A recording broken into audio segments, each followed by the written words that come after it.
বন্ধুরা একদমই একটি নতুন চ্যানেল ক্রিয়েট করার পর সেই চ্যানেলে প্রথম ১০০ কিংবা ১০০০ সাবস্ক্রাইবার করা কিন্তু খুবই সহজ এবং যার সত্যতা হলো একদমই সহজ নয়। কারণ ১ম তুমি যে চ্যানেলটি ওপেন করছো সেই চ্যানেলটি সম্বন্ধে কেউ জানে না। এমনকি সেই চ্যানেলে তুমি কোনো ভিডিও আপলোড করোনি, তাহলে তুমি ১০০ কিংবা ১০০০ সাবস্ক্রাইবার পাবে কি করে? তো এই ১০০ টা কিংবা এই ১০০০ টা সাবস্ক্রাইবার করতে কিন্তু কতটা কষ্ট হয় এবং কতটা কঠোর পরিশ্রম করতে হয়, এটা কিন্তু আমি কিংবা তোমরা প্রত্যেকে কিন্তু কঠিন থেকে কঠিনভাবে রিয়ালাইজ করেছো। তো আমি এই ভিডিওর মাধ্যমে কিন্তু তোমাদের আমি বলব যে একটা তুড়ি মেরে যে আগামীকাল থেকে তোমাদের খুব স্পিডে সাবস্ক্রাইবার বাড়বে, এটা কিন্তু সম্পূর্ণ ভুল। বাট আমি তোমাদের আজকে যে জিনিসগুলো শেয়ার করব, সেগুলো করলে ডেফিনিটলি তোমাদের ভিডিওতে ভিউজ আসবে এবং সঠিকভাবে কাজ করতে পারলে, রেগুলারিটি মেইনটেইন করলে অবশ্যই কিছু একটা হবে। এবং সেই কাজগুলো কি, কি? দেখো, সেই কাজগুলো সম্বন্ধে আমি একটু বিস্তারিত ভিডিওতে আলোচনা করতে চলেছি।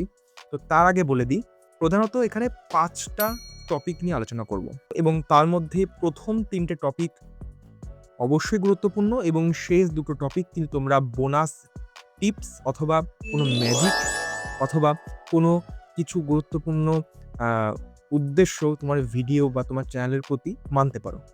তো ১ম ৩ টে টিপস নিয়ে আমি আলোচনা করব এবং অবশ্যই ১ম ৩ টে টিপস মানতে পারলে, শেষ দুটো টিপস মানলে তোমাদের ওভারঅল চ্যানেলটা একটা দারুণ জায়গায় গিয়ে দাঁড়াবে এবং সাথে তোমরা যে পরিমাণে, যেভাবে তোমরা তোমাদের যে চ্যানেল, সে চ্যানেলের উপর কাজ করছো, খাটছো সারাক্ষণ, ঠিক সেই খাটনির থেকে 10% একটু বেশি খাটলে এবং আমার সাথে আমার এইগুলো, আমার এই ট্রিকস গুলো যদি তোমরা এপ্লাই করো, অবশ্যই কিন্তু ভিউজ বাড়বেই এবং সাথে সাবস্ক্রাইবার তো বাড়বেই এবং তোমার চ্যানেলের নিশ অনুযায়ী তোমাদের কিন্তু ভিডিও খুব তত্তর করে এগোবে। তো আমি প্রীতম, তোমরা দেখছো টার্গেট ইউটিউবার চ্যানেল। তো ভিডিওটা সম্পূর্ণ দেখার জন্য অবশ্যই অনুরোধ রইলো। তো দেখতে থাকো ওই ৫ টা টপিক কি, কি এবং শেষ দুটো কখনোই মিস করবে না। বন্ধুরা, ৫ টি মেইন টপিকের মধ্যে ১ম টপিক নিয়ে আমি আলোচনা করব, সেটা হলো professional channel. Yes, professional channel আমি টপিকের মধ্যে ১ম এ রেখেছি কেন? আমি বহুত ক্রিয়েটরদের চ্যানেল আমি নিজে ভিজিট করেছি এবং আমি দেখেছি তাদের চ্যানেলগুলো খুবই বাজেভাবে সাজানো। এবার তোমরা বলতে পারো, "ভাই সাজানো বলতে?" দেখো, একটি চ্যানেলের সৌন্দর্য হলেই কিন্তু সেই চ্যানেলটা সামনের দিকে এগোতে সাহায্য করবে। কেন? তুমি যদি তোমার চ্যানেলের সঠিক প্রোফাইল পিকচার, সঠিক কভার অর্থাৎ ব্যানার এবং সঠিকভাবে তোমাদের ড্যাশবোর্ডটা সাজাতে পারো এবং সেটা সাজানোর পর যদি কোনো ভিউয়ার তোমার চ্যানেলটা ভিজিট করে, তাহলে কিন্তু সে ১ম দেখাতেই তার তোমার চ্যানেলটা ভালো লাগবে। সো আমি সেই কারণেই বলছি যে সঠিকভাবে তোমার চ্যানেলটাকে সাজাতে হবে। এবার দেখো, অনেকেই আছে এগুলো জানে না, অনেকেই আছে এগুলো বোঝে না। তো আমি তোমাদের কিন্তু আজকে এই টপিকের মধ্যে এইগুলো নিয়েই বলবো তা নয়। আজ এটাও বলে দেব যে তোমরা কিভাবে, কোথা থেকে সঠিক প্রোফাইল পিকচার, সঠিক ব্যানারগুলো ডাউনলোড অথবা তৈরি করে ইউজ করবে, যাতে তোমাদের চ্যানেলগুলো সুন্দর হয়ে ওঠে। কারণ ম্যাক্সিমাম মানুষেরই কিন্তু, ম্যাক্সিমাম ছোট বলছি, বড় ক্রিয়েটরদের নয়। কারণ আমি ভিডিও বানাই ছোট ক্রিয়েটরদের ভালোর জন্য এবং ছোট ক্রিয়েটর যেন এগোতে পারে। কারণ তোমার আমার মতো, কারণ তোমাদের মতো আমিও ছোট ক্রিয়েটর এবং আমার একটি চ্যানেল ছিল যেখান থেকে আমি যেটুকু এনালাইসিস করেছি এবং বড় ক্রিয়েটরদের থেকে যেটুকু এনালাইসিস করেছি, আজ তোমাদের সামনে সেটা নিয়ে আলোচনা করব। দেখো, ভিডিওর ১ম এই কাজ করে একটি প্রোফাইল পিকচার, অর্থাৎ প্রোফাইল যাকে আমরা বলি ডিপি। অর্থাৎ সেই ডিপি তোমরা কি করে বানাবে? তার জন্য তোমরা কিন্তু ফটোশপ ইউজ করতে পারো। আমি জানি ফটোশপ ডেস্কটপ বা ল্যাপটপ ছাড়া হয় না এবং সবাই ফটোশপ শিখতে পারে না বা করতে পারে না এবং সবার দ্বারা সম্ভব নয়। তবে আমি রিকোয়েস্ট করব, যদি একটু কষ্ট করে বাড়িতে যদি তোমাদের ডেস্কটপ বা তোমাদের ল্যাপটপ থাকে, ফটোশপ অ্যাপ্লিকেশনটা নামিয়ে একটু শিখে নেবে বা একটু YouTube এ দেখে নেবে। YouTube এ প্রচুর সংখ্যক ভিডিও রয়েছে যে ফটোশপে কি করে লোগো বানাতে হয় এবং তোমরা সেটা দেখে একটু চেষ্টা করে প্রফেশনাল টাইপের খুব সুন্দর ফটোশপ থেকে প্রোফাইল পিকচার বানাতে পারবে। এবং এখান থেকে টেম্পোরারি তোমরা যদি বাঁচতে চাও, তাহলে তোমরা কিভাবে প্রোফাইল পিকচার বানাবে? তোমরা ক্যানভা সফটওয়্যারটা ইউজ করতে পারো, যেখান থেকে কিন্তু খুবই সহজেই, খুবই ভালোভাবে তোমাদের বিশেষ, বিশেষ টেমপ্লেট রয়েছে প্রোফাইল পিকচারের, সেগুলোতে তোমাদের নাম লিখে তোমরা কম রেজুলেশন অর্থাৎ এই 720p কোয়ালিটির তোমরা কিন্তু ফটো ইউজ করতে পারবে। এখানে তোমরা এইচডি কোয়ালিটি পাবে না। বাট তবুও একটু তোমাদের তো চ্যানেলে দাঁড়াবে, কারণ না থাকার থেকে থাকা ভালো। তো সেই কারণেই বলছি, যদি তোমরা ফটোশপ শিখতে না পারো অথবা ফটোশপ যদি এই মুহূর্তে না পারো, তাহলে ক্যানভা সফটওয়্যারটা অবশ্যই ইউজ করবে। এবং একইভাবে ব্যানার তোমরা কোথা থেকে ইউজ করবে? একইভাবে তোমরা ব্যানার ইউজ করবে ঠিক ক্যানভা সফটওয়্যার থেকেই। এবং তোমরা যদি ক্যানভা সফটওয়্যার ইউজ করতে না পারো, আমাকে অবশ্যই ভিডিওর এই নিচে কমেন্ট করে দেবে। আমি এই বিষয়ে ডেডিকেটেড ভিডিও তোমাদের জন্য একমাত্র আমি বানিয়ে দেব। তো এই ছিল আজকে আমার প্রফেশনাল চ্যানেলের আওতায় কিছু কথা, যেগুলো তোমাদের অবশ্যই মানতে হবে।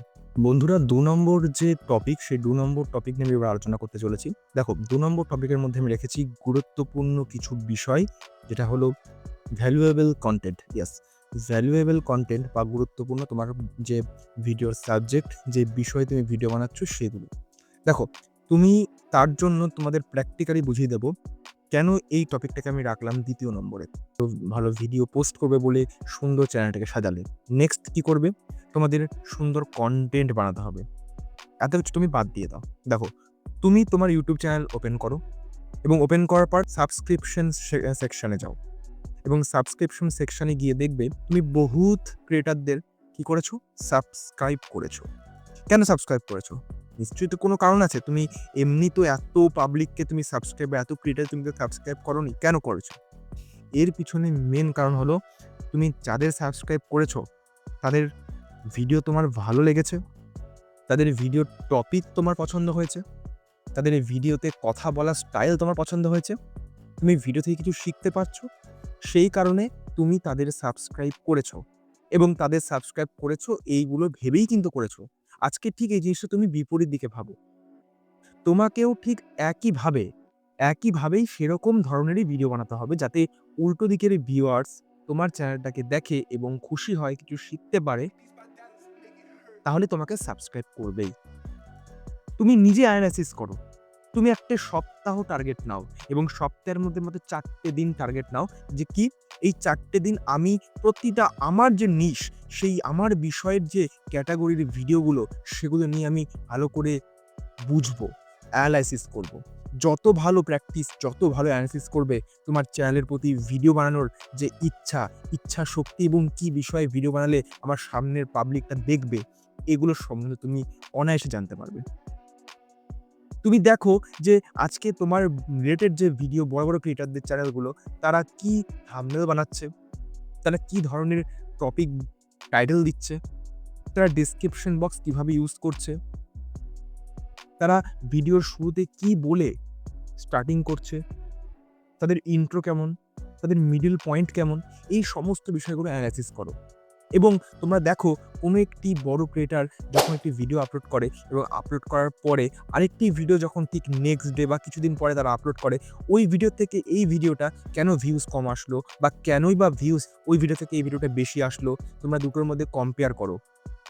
অন্তত সপ্তাহে ৪ টে দিন টাইম নাও এবং এই বিষয়গুলো তোমরা একটু বোঝো, একটু অ্যানালাইসিস করো। তাহলে কিন্তু তোমাদের চ্যানেলে কিন্তু ভ্যালুয়েবল কিছু কনটেন্ট তোমরা আপলোড করতে পারবে এবং সাথে ভ্যালুয়েবল কনটেন্ট আপলোড করলে দর্শক দেখতে কিন্তু অবভিয়াসলি বাধ্য। বন্ধুরা, এরপর আমরা যে ৩ নম্বর টপিক নিয়ে আলোচনা করব, সেটা হলো প্রতিনিয়তা, অর্থাৎ যাকে আমরা বলি কনসিস্টেন্সি। ইয়েস, কনসিস্টেন্সি কথার অর্থ হলো তোমাদের প্রতিদিন ভিডিও আপলোড নয়, অর্থাৎ নিয়মিত সেমভাবে ভিডিও আপলোড করতে হবে।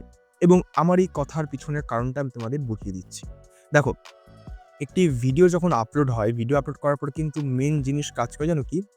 অ্যালগরিদম। ইয়েস, এই ইউটিউব অ্যালগরিদম যে একবার বুঝতে পারবে, সে কিন্তু ওখানেই জ্ঞান হয়ে যাবে। এবার তোমাদের আমি ছোট্ট একটা উদাহরণ দিই। দেখো, তুমি ধরো কোনো একটা ক্রিয়েটরের ভিডিও দেখলে, তুমি তাকে জীবনে দেখোনি, কোনো একটা গান ধরো তোমার ভাইরাল হয়েছে এবং সে গানের থ্রুতে তুমি ধরো ইনস্টাগ্রাম থেকে বা কোনো আদার্স সোশ্যাল মিডিয়া থেকে তার গানটা শুনেছো এবং সঙ্গে, সঙ্গে তুমি ইউটিউবে গিয়ে সার্চ করলে এবং কি হয়? সার্চ করার পর তুমি তার ভিডিওটা ক্লিক করলে এবং ভিডিওটা দেখলে এবং পুরো গানটা শুনলে। ব্যাস কমপ্লিট। ঠিক পরের দিন সকালবেলা তুমি গিয়ে দেখলে তারই বানানো কিছু ভিডিও বা তারই বানানো কিছু গান বা তারই বানানো কিছু ক্যাটাগরির ভিডিও তোমার কিন্তু হোম ফিডে শো করাচ্ছে ইউটিউব। কেন শো করালো?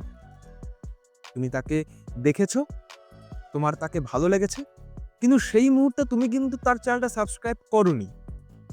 কিন্তু এখন করবে কেন? যার কারণ তাকে ইউটিউব হোম ফিডে তোমার ভিডিওগুলো রিকমেন্ড করছে। তুমি দেখছো, ক্লিক করছো, তাকে তুমি পছন্দ করছো, দেন তুমি হয়তো সাবস্ক্রাইব করছো। 100% এর মধ্যে 75% পাবলিক তাই করে। যে আমার এর ভিডিওগুলো পছন্দ হয়েছে, আমি আগের দিন দেখেছিলাম, ইউটিউব ফ্রন্টে দিচ্ছে, আমি একে সাবস্ক্রাইব করব। ঠিক একইভাবে এবার তোমার ভিডিওগুলো ভাবো। ধরো তুমি নিয়মিত ভিডিও আপলোড করছো। এবার নিয়মিত ভিডিও আপলোড করতে, করতে কোনো একটা ভিডিও কোনো একটা পাবলিকের ভালো লাগলো, বাট সে কিন্তু সাবস্ক্রাইব করবে না প্রথম অবস্থায়। এবার তুমি ধরো আর ভিডিও আপলোড করলে না। তাহলে কি তোমার ভিডিও ইউটিউব কিন্তু হোম ফিডে সাজেস্ট করবে? কখনোই সাজেস্ট করবে না। এবার ধরো তুমি কন্টিনিউ ভিডিও আপলোড করছো এবং সেই ভিউয়ারের কিন্তু হোম ফিডে ইউটিউব অ্যাপ্লিকেশন ওপেন করার সঙ্গে, সঙ্গে তোমার ভিডিও সাজেস্ট করবে এবং তোমার ভিডিওতেই ক্লিক করবে এবং তোমাকে সাবস্ক্রাইব করতে বাধ্য। তুমি যদি ভিডিও আপলোড না করো, তুমি তোমার নিজের কনসিস্টেন্সির সাথে ভিডিও আপলোড না করো, তাহলে তোমাকে আর সাবস্ক্রাইব কিভাবে করবে? সেখানে তোমার বদলে অন্য কোনো ক্রিয়েটরদের ভিডিও আসবে, তোমাকে সাইড দিয়ে দেবে এবং বলবে টাটা বাই বাই, এবং তার ভিডিও ইউটিউব অ্যালগরিদম রিকমেন্ড করবে, যা তোমার কাছে খুবই দুঃখের বিষয় হবে। তো আজ থেকেই শুরু করে দাও কনসিস্টেন্সির সাথে ভিডিও বানানো এবং সুন্দর, সুন্দর টপিক উপহার দেওয়া। এবং এরপরেই আমি বোনাস 2টো পয়েন্টের বিষয়ে আমি আলোচনা করব এবং যে 2টো পয়েন্টের মধ্যে তোমরা ভালো করে বুঝবে। কিন্তু একটা জিনিস মাথায় রাখবে, এই 3টে পয়েন্ট যদি তোমরা ঠিকমতো না জানো, না বোঝো, তাহলে কিন্তু শেষ 2টো কিন্তু বোনাস পয়েন্ট তোমাদের কোনোভাবেই কাজে দেবে না। সুতরাং এই 3টে পয়েন্ট ভালো করে মাথায় ঢুকিয়ে নাও। প্রথম যে জিনিস সেটা হলো, হাজারো কষ্ট করার পরও তোমাদের কিন্তু ভিডিওতে ভিউজ আসবে না, এই বিষয়ে আমি আলোচনা করতে চলেছি। দেখো, জিনিসটা কি?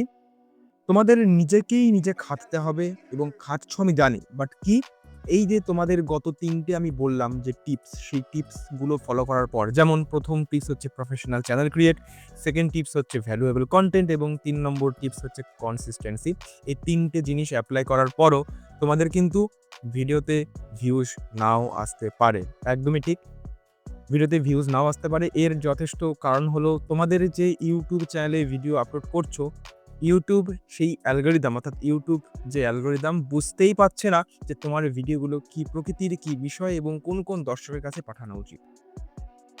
এবং অবশ্যই তুমি ভিডিওতে সঠিক জিনিসপত্র দিচ্ছ, যেমন থাম্বনেল, যেমন টাইটেল, যেমন ডেসক্রিপশন বক্স, সবকিছু ট্যাগস দেওয়ার পরও তোমাদের ভিডিওগুলো সঠিক, সঠিক দর্শকের কাছে পৌঁছাচ্ছে না। এবং তার জন্য তোমাদের কিন্তু প্রচুর টাইম দিতে হবে ভিডিওর চ্যানেলের প্রতি এবং তোমাদের মিনিমাম 50টার উপর ভিডিও আপলোড করতে হবে এবং তারপর ইউটিউব বুঝতে পারবে যে এর চ্যানেলটা কি প্রকৃতির, এই ক্রিয়েটরটা কি প্রকৃতির, তাদের কাছে এই ভিডিওগুলো পৌঁছে দিতে হবে। এবং যদি তাতেও না হয়, এর পাশাপাশি আরেকটা সাবস্টিটিউট জিনিস রয়েছে কি? তোমাদের কথোপকথন, অর্থাৎ কনভারসেশন শুরু করতে হবে। কিভাবে? তোমার ভিডিওর লিঙ্ক তুমি কিন্তু কোনোভাবেই কাউকে শেয়ার করবে না। বিশেষ করে তোমার আত্মীয়-স্বজন, রিলেটিভসদের মধ্যে কোনোভাবেই শেয়ার করবে না। বরঞ্চ যারা এই বিষয়ে ভিডিও চায় বা ভিডিও পছন্দ করে, তাদের মধ্যে তোমার এই ভিডিওটা ছড়িয়ে দাও। কিভাবে ছড়াবে? তোমরা বড়, বড় ক্রিয়েটরদের যে সোশ্যাল মিডিয়ায় অ্যাকাউন্ট রয়েছে, তাদেরকে খুঁজে নাও, ফলো করো এবং ফলো করার সঙ্গে, সঙ্গে তাদের ফলোয়ার্স লিস্টে যাও এবং গিয়ে সেই ফলোয়ারদের তুমি পার্সোনাল এসএমএস করো এবং এসএমএস করে কথোপকথন শুরু করো যে, "হাই দাদা, কেমন আছো? তুমি এর চ্যানেল পছন্দ করো, আমি এর চ্যানেল দেখি" বা ইটিসি, ইটিসি এরকম ধরনের কিছু করতে, করতে হঠাৎ করে তুমি বলো যে, "জানো তো, আমিও এই বিষয়ে ভিডিও বানাই। ভালো লাগলে দেখো।" সুযোগ বুঝে তুমি তোমার তখন ভিডিও লিঙ্কটা দিয়ে দেবে। কারণ তুমি তোমার চ্যানেলের লিঙ্ক কেন দিলে? কারণ তুমি ওই ফলোয়ার্সটাকে দিলে যে তোমার বিষয়ে, তোমার রিলেটেড বিষয়ে যে বড় ক্রিয়েটরটা ভিডিও বানাচ্ছে, তাকে সে সেই কারণেই ফলো করেছে। এবং তাদের যদি একবার তোমার ভিডিও ভালো লেগে যায়, তাহলে তো তোমার হয়েই গেল। এবং সাথে তোমরা আরেকটা কাজও করতে পারো কি? তোমার যে বড় ভিডিওর যে ক্লিপ, সেই শর্ট ক্লিপ করে তোমরা তোমাদের সোশ্যাল মিডিয়া, ইনস্টা বলো কিংবা ফেসবুকে পোস্ট করতে পারো এবং অবশ্যই ক্যাপশনে তোমার যে ভিডিওর লিঙ্ক দিয়ে দিতে পারো। সেখান থেকেও তোমাদের ভিউজ আসবেই এবং সাথে সাবস্ক্রাইবারও গেইন হবে। তবে রাতারাতি তোমরা ভাইরাল হতে পারবে না কোনোদিনও। বাট আমি তোমাদের কথা দিচ্ছি, তোমাদের যদি ১০টা ভিউজ আসতো সেখানে তোমাদের ৭০ থেকে ১০০টা ভিউজ আসতে পারবে। এটা আমি তোমাদের লিখে দিলাম হরফ করে। তো এই ছিল তোমাদের বোনাস নাম্বার 1 এবং যাকে আমরা বলব ৪ নম্বর ট্রিক। এবং আমি বলতে চাইছি এরপর ৫ নম্বর ট্রিক, যেটা কিন্তু শর্টস ভিডিও নিয়ে আমি আলোচনা করব। দেখো, শর্টস ভিডিও বলতে আমি উল্টোপাল্টা ভিডিও বানিয়ে দিলাম, আমি সবকিছু করে দিলাম, এমনটা নয়। তোমাদের সঠিকভাবে শর্টস ভিডিও আপলোড করতে হবে এবং শর্টস ভিডিও আপলোড যে করবে সেখানে বিশেষ টপিকগুলোকে নিয়ে আলোচনা করতে হবে। তুমি কি করলে, তুমি যে বড় ভিডিও বানাচ্ছ সেখান থেকে কিছু শর্ট ক্লিপ 9:16 তে ক্রপ করে ভিডিও আপলোড করে দিলে, এমন করলে চলবে না। তোমার ভিডিওর মধ্যে যে ক্যাটাগরির যে ভিডিও সাবজেক্টটুকু তোমাদের মেন শর্টসের ১ম এই আপ টু ৩ সেকেন্ডের মধ্যেই আলোচনা করে দিতে হবে, যাতে পাবলিক সোয়াইপ না করে যায়, সঙ্গে সঙ্গে তোমার ভিডিওটা দেখে একটু শিখতে পারে। এবং এগুলো তখনই পসিবল হবে যখন গত ৩টে প্রফেশনাল চ্যানেল, ভ্যালুয়েবল কনটেন্ট এবং কনসিস্টেন্সি ৩টে ফলো করবে, তখনই কিন্তু এই জিনিসগুলো তোমাদের কাজে দেবে। তো এই বিষয়গুলো তোমরা আশা করি বুঝতে পেরেছো যে আমি কোন ৫টা টপিক নিয়ে আলোচনা করলাম এবং প্রত্যেকটা জিনিস তোমরা ফলো করো, ডেফিনিটলি তোমরা এখান থেকে ভিউজ পাবে। তো আমি আজকে ভিডিও এখানেই শেষ করছি। দেখা হবে কোনো একটি ভিডিওতে। ততক্ষণ ভালো থাকবে, সুস্থ থাকবে এবং অবশ্যই আমার চ্যানেলটাকে সাবস্ক্রাইব করে রাখবে। ধন্যবাদ।